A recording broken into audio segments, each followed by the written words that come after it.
কর একটু একটু ধরে টরে ইয়া কর, গাছটা একটু ঠিকঠাক কর।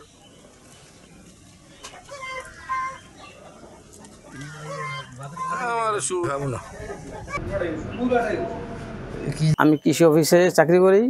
সারের জন্য ঘুরতে গেছিলাম, যাই নরসিংদী থেকে আমার চারাটা পছন্দ হওয়ার পরে আমি এই চারাটা আনছি। আনার পরে প্রথম বছর ধরছে 10-12টা, পরের বছর প্রায় 30টা মতন ধরছে, এবছরও প্রায় 30-40টা ধরছে। ধরার পরে আমি কৃষক চাইছে কলম করে দিছি, কারণ উদ্যুক্ত হয়েছে, অনেকেই নিছে এবং আরও চাচ্ছে আমার থেকে নেওয়ার জন্য।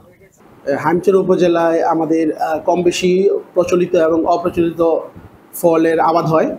তো আমরা এই হাইমচর উপজেলায় প্রথম এই প্যাশন ফ্রুট আমাদের পরীক্ষামূলকভাবে আমাদের ছাদে রোপণ করি এবং মোটামুটি আমরা 2বার হারভেস্ট করেছি। নতুন করে ফল আসছে। মোটামুটি যদি এটার যদি ফলন ভালো পাই, তো সেই ক্ষেত্রে আমরা হাইমচরের যেই কৃষকরা আগ্রহী থাকে তাদেরকে আমরা এই ফলটা আবাদ করার জন্য আমরা পরামর্শ প্রদান করব।